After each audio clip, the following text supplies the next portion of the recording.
চুরি করতে এসে চুরি সামগ্রী নিয়ে দামি খাট পেয়ে খাটেই ঘুমিয়ে পড়লেন চোর। সকালে ঘুম থেকে উঠেই দেখে তার চোখের সামনে পুলিশ।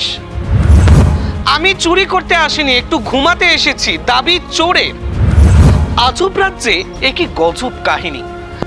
উত্তরপ্রদেশের ইন্দিরানগর এলাকায় ডক্টর সুনীল পান্ডে, তিনি বলরামপুর হাসপাতালে কর্মরত। ছুটি পেয়ে একটু কাশিতে ঘুরতে গিয়েছিল, কিন্তু ওনার অনুপস্থিতির খবর পেয়ে হানা দেয় চোর। সেখানে গিয়ে ঘরের দরজা ভেঙে লকআপ থেকে টাকা পয়সা স্বর্ণালঙ্কার সহ দামি জিনিসপত্র প্রথমেই নিজের ঝুলিতে ভরে চোর। তারপরেই সেখানে একটি খাট দেখতে পায় সে।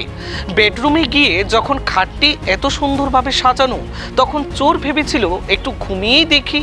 আর ঠিক তখনই এই ঘুম যে তার জীবনে কাল হয়ে দাঁড়াবে তা হয়তোবা নিজের স্বপ্নেও ভাবেনি। এই ঘটনায় নেট পাড়া চাউথ হতে কার্যত হাসির রোল পড়েছে নেটিজেনদের মধ্যে। ইতিমধ্যেই সেই চোরকে গ্রেফতার করেছে পুলিশ এবং তার বিরুদ্ধে ভারতীয় দণ্ডবিধির বিভিন্ন আইন প্রয়োগ করে তাকে আদালতে সোপর্দ করা হয়েছে বলে জানা গিয়েছে। এই হীন কাণ্ডে এক প্রকার হাসির রোল নেট পাড়ার বাসিন্দাদের মধ্যে।